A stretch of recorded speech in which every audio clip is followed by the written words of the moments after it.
Hey, good morning, Sunrock. I got a few minutes, so I thought I'd do a quick video on how to inspect the boom and the cylinders of a track. Okay, so the first thing I like to check every day, regardless of everything else, is these bolts. So these bolts hold the pins in for my quick coupler. To do that, I like to check these grease lines.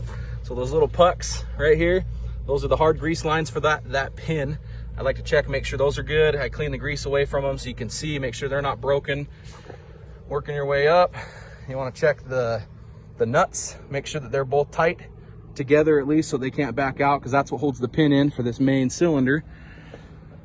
Check all of the grease connections and fittings. Make sure I don't see an excessive amount of grease that indicates a leak.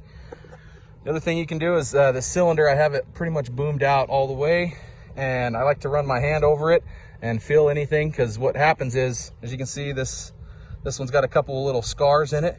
If they catch your fingernail, they can end up damaging the seal on your hydraulic cylinder, and that can lead to premature failure.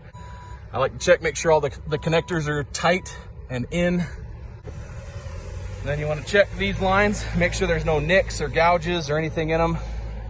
I like to touch them, get my hands on them, and just make sure everything is kosher, there's no frays or anything. Okay, so the first part of the inspection, I had the boom extended all the way out so I could check the main cylinder up front. Now I have the boom curled all the way in and set on the ground. Check this cylinder as well for any scratching, scarring, pitting. This one's in really good shape. Something super simple to check is all of these brackets. Make sure that the bolts are tight, they're holding the hoses and the lines properly. Checking all the grease lines all the way down.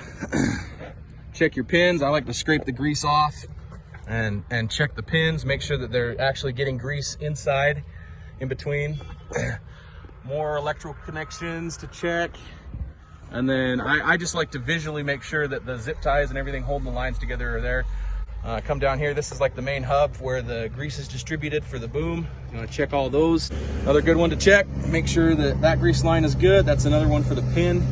And then while the boom's curled like this, I like to have my bucket off, because then I can get a good look at the quick coupler, check it for any big scars, dents, burrs, things like that. While it's up, you could do a little preventative maintenance on the actual quick coupler itself. Put some of that lithium grease in it to help keep it working properly so you're not beating the machine up. You can check this one too. You just want to make sure they're getting grease, make sure that cylinder's in good shape. I like to come up here with it fully boomed down and check the grease lines, check your hydraulic lines, make sure everything's good and secure. And then you're gonna want to climb up on top of the machine using 3 points of contact for safety, and just get a good look at all the lines. This is kind of the main hub for all the hydraulic lines, grease lines.